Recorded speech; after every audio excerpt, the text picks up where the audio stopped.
Hello everyone, आपका स्वागत है मेरे इस यूट्यूब चैनल अरुण एकेडमी में। तो दोस्तों, आज मैं साइंस का पार्ट 7 लेके आ गया हूँ। और आपने अगर मेरे पिछले वीडियो अगर पार्ट 6 तक नहीं देखा है तो उसका लिंक मैंने वीडियो डिस्क्रिप्शन में डाल दिया है, तो आप लोग वहाँ से देख लीजिएगा। और अगर मेरे चैनल पर नया है तो चैनल को सब्सक्राइब करिएगा, क्योंकि दोस्तों मैं डेली ही टेस्ट पेपर लेके आते रहता हूँ, तो उसकी नोटिफिकेशन सबसे पहले आप तक पहुँच सके दोस्तों। और बेल के आइकन को जो दबाना मत भूलिएगा दोस्तों, ताकि जो भी मैं डेली डेली टेस्ट पेपर लाऊँ उसकी नोटिफिकेशन सबसे पहले आप तक पहुंच सके। और दोस्तों, लास्ट में आप लोग एक बार मुझे बताइएगा ज़रूर कि आपके 25 में से आपके कितने सही हुए दोस्तों। ठीक है दोस्तों, तो चलते हैं क्वेश्चन की तरफ। तो जैसा कि पहला क्वेश्चन है कि आमतौर पर जो है आमतौर पर भारी जल का उपयोग किस में किया जाता है। तो आमतौर पर भारी जल का उपयोग जो है परमाणु रिएक्टर में किया जाता है। तो 20 का राइट हो जाएगा। तो आप लोग याद रखिए कि आमतौर पर भारी जल का उपयोग परमाणु रिएक्टर में किया जाता है। तो चलते हैं नेक्स्ट क्वेश्चन की तरफ। निम्नलिखित में से पारिस्थितिक तंत्र में किसका जैव ईंधन सबसे उच्च है। तो निम्नलिखित में से जो है जैव ईंधन किसका सबसे उच्च है, तो किसका है। तो दोस्तों, इसका जो राइट आंसर हो जाएगा वन पारिस्थितिक तंत्र। जो दोस्तों डी इसका राइट हो जाएगा। तो आप लोग याद रखिए कि जैव ईंधन का सबसे उच्च पारिस्थितिक तंत्र कौन सा है, तो वन है, वन पारिस्थितिक तंत्र है। तो डी इसका राइट हो जाएगा। तो चलते हैं नेक्स्ट क्वेश्चन की तरफ। निम्नलिखित में से किसे वायुमंडल के द्वितीय प्रदूषक के रूप में जाना जाता है। तो किसे जाना जाता है, आपको बताना है इन चार ऑप्शन से। तो किसे द्वितीय प्रदूषक के रूप में जाना जाता है, किसे जाना जाता है, ओजोन को जाना जाता है। तो ए इसका राइट हो जाएगा। तो आप लोग याद रखिए ओजोन को जो है द्वितीय प्रदूषक के रूप में जाना जाता है। तो चलते हैं नेक्स्ट क्वेश्चन की तरफ। फूल में अंडक का फूला हुआ भाग, निचला भाग जो है क्या कहलाता है। तो फूल में जो अंडक होता है उसका फूला हुआ निचला भाग क्या कहलाता है, तो क्या कहलाता है, वो अंडाकोश कहलाता है। तो ए इसका राइट हो जाएगा। तो आप लोग याद रखिए कि फूल में जो है फूला हुआ निचला भाग जो है वो अंडाशय कहलाता है। जी हाँ दोस्तों, अंडा। तो फूल में जो फूला हुआ भाग वो क्या कहलाता है, वो अंडाशय कहलाता है दोस्तों। तो ठीक है, चलते हैं नेक्स्ट क्वेश्चन की तरफ। नेत्र के किस भाग को बाहरी सफ़ेद परत के रूप में जाना जाता है। तो नेत्र के किस भाग को बाहरी परत के सफ़ेद के रूप में जाना जाता है, तो आपको बताना है दोस्तों।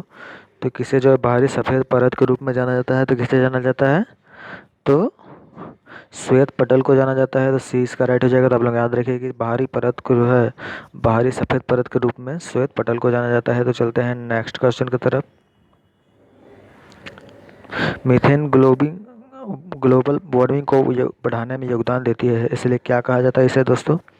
तो मीथेन ग्लोबल वार्मिंग को बढ़ाने में योगदान देती है, तो इसे कहा जाता है, कौन से गैस कहा जाता है, तो इसे जो है ग्रीन हाउस गैस कहा जाता है। तो आप लोग याद रखिए कि मीथेन ग्लोबल वार्मिंग को बढ़ाने में योगदान देती है, इसीलिए इसे ग्रीन हाउस गैस कहा जाता है। तो चलते हैं नेक्स्ट क्वेश्चन की तरफ। इनमें से सेविंग ग्लास के रूप में उपयोग के लिए क्या उपयोग किया जाता है। तो आपको बताना है कि सेविंग ग्लास में जो, तो आप लोग देखा होगा अधिकतर, जैसे आप लोगों ने बाल उल कटाया होगा तो उसमें देखा होगा सेविंग, चाहे सेविंग करते होंगे तो उसमें आप लोग देखा होगा, चाहे हम लोग घर में जो आईना यूज करते हैं वो कौन सा दर्पण को होता है दोस्तों, तो ये जो होता है दोस्तों अवतल दर्पण को होता है दोस्तों। तो आप लोग याद रखिए कि सेविंग ग्लास के रूप में उपयोग किया जाने वाला दर्पण जो है वो अवतल दर्पण कहलाता है।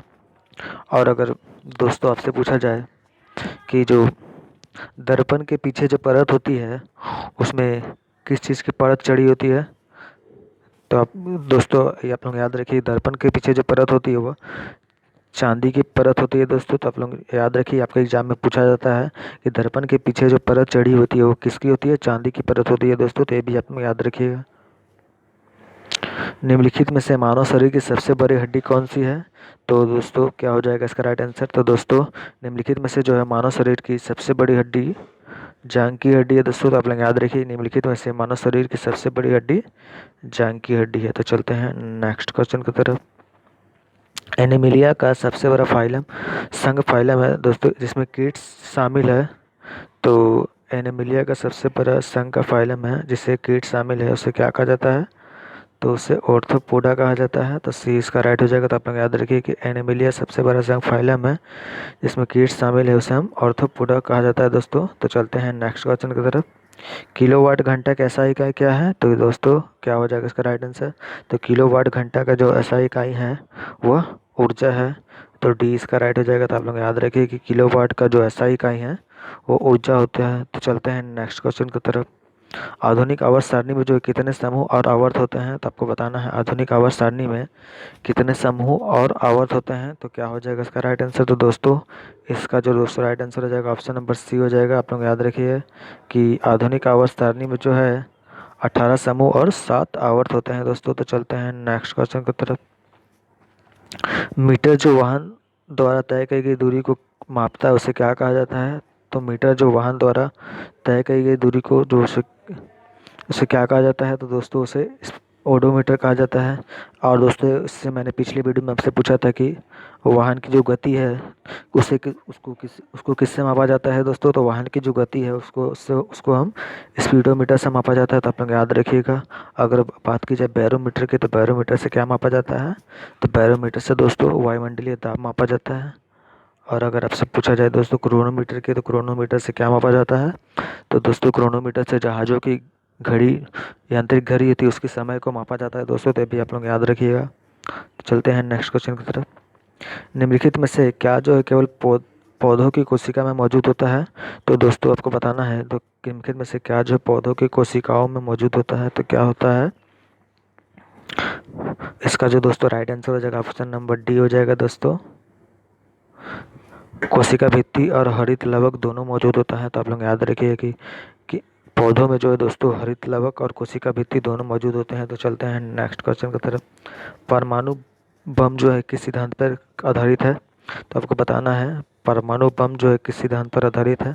तो दोस्तों इसका जो राइट आंसर हो जाएगा वो हो जाएगा ऑप्शन नंबर बी हो जाएगा। परमाणु बम जो है दोस्तों विखंडन पर है आधारित है। अगर आप बात की जाए हाइड्रोजन बम की, तो हाइड्रोजन बम जो है परमाणु संलयन पर आधारित है दोस्तों। तो चलते हैं नेक्स्ट क्वेश्चन की तरफ। एक ईंधन का अधूरा दहन जहरीली गैस क्या उत्पन्न करता है। आपको बताना है कि ईंधन जो है उसका अधूरा दहन जो है जहरीली गैस उत्पन्न करता है। तो कौन सा उत्पन्न करता है। तो बताइएगा इन 4 ऑप्शन से आप लोग। तो दोस्तों इसका जो दोस्तों राइट आंसर हो जाएगा ऑप्शन नंबर सी हो जाएगा। कार्बन मोनोऑक्साइड जो है दोस्तों वह सबसे जहरीली गैस उत्पन्न करता है। तो चलते हैं नेक्स्ट क्वेश्चन की तरफ। इन्फ्लुएंजा रोग जो है किसके कारण होता है। तब बताना है आपको इन्फ्लुएंजा रोग जो है किसके कारण होता है। तो किसके कारण होता है, वायरस के कारण होता है। तो आप लोग याद रखिए कि इन्फ्लुएंजा रोग जो है वो वायरस के कारण होता है। एक तत्सय घोल का पीएच मान कितना होता है। जी हाँ दोस्तों बताना है आपको कि एक तत्सय घोल का जो पीएच मान वो कितना होता है। तो कितना होता है 7 होता है। तो ए इसका राइट हो जाएगा। तो आप लोग याद रखिए एक तटस्थ माने दोस्तों क्या होता है, तटस्थ का मतलब क्या होता है, तटस्थ को हम लोग क्या बोलते हैं, उदासीन बोला जाता है दोस्तों। तो उदासीन का जो पीएच मान होता है वो 7 होता है।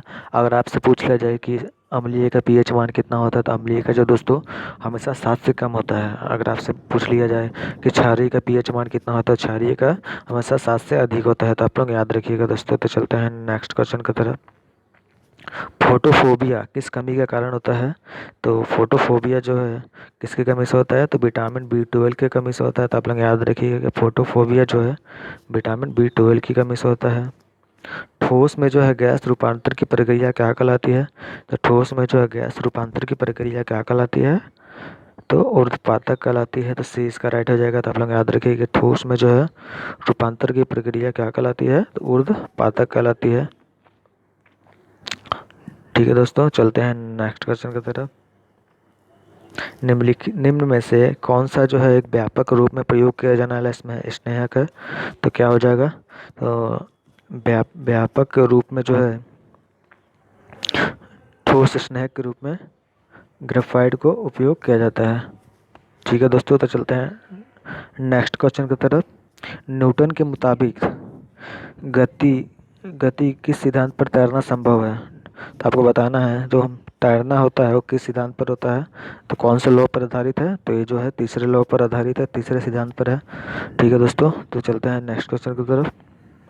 वायुमंडल के मुख्य रूप से किसके द्वारा गर्म होता है। तो वायुमंडल जो है विकिरण के द्वारा गर्म होता है। तो आप लोग याद रखिए कि वायुमंडल जो है विकिरण के रूप में गर्म होता है। तो चलते हैं नेक्स्ट क्वेश्चन की तरफ। एक तैराक के लिए सादे पानी की तुलना में समुद्र के पानी में तैरना आसान होता है। क्यों, क्योंकि दोस्तों उसमें क्या होता है, तो उसमें जो होता है दोस्तों समुद्र का जो पानी होता है दोस्तों वो पानी सादे पानी की तुलना उसका घनत्व तो अधिक होता है दोस्तों। ठीक है, तो आप लोग याद रखिएगा कि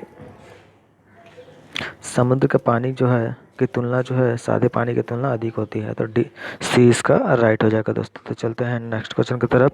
खाद्य पदार्थों में ऊर्जा किसकी इकाई को किससे मापा जाता है? तो खाद्य पदार्थों की ऊर्जा को हम किससे मापा जाता है? तो कैलोरी से मापा जाता है। तो आप लोग याद रखिए, खाद्य पदार्थों की ऊर्जा को कैलोरी से मापा जाता है। तो चलते हैं नेक्स्ट क्वेश्चन की तरफ। और हाँ दोस्तों, ये मेरा लास्ट क्वेश्चन है। डैश नीले लिटमस को पेपर को लाल कर देता है, उसे क्या कहा जाता है? तो डैश जो है नीले लिटमस को लाल कर देता है, वो क्या कहलाता है? तो वो अम्ल कहलाता है। अगर आपसे पूछा जाए लाल लिटमस को नीला कर देता है तो वो क्या कहलाता है? क्षार कहला जाता है। ठीक है, और मैंने इसका भी पीएच मान बता दिया। अम्ल का पीएच मान 7 से कम होता है, क्षार का 7 से अधिक होता है। अगर आपसे उदासीन की बात की जाए तो ये 7 होता है। तो चलो ठीक है दोस्तों, तो वीडियो कैसा लगा दोस्तों? अगर वीडियो अच्छा लगा तो वीडियो को लाइक करिएगा, और अगर मेरे चैनल पर नया है तो चैनल को सब्सक्राइब करिएगा। और हाँ दोस्तों, आपके 25 में से कितने सही होते हैं ये भी आप लोग कमेंट जरूर करिएगा। तो आज के लिए इतना ही दोस्तों, फिर मिलते हैं नेक्स्ट वीडियो में।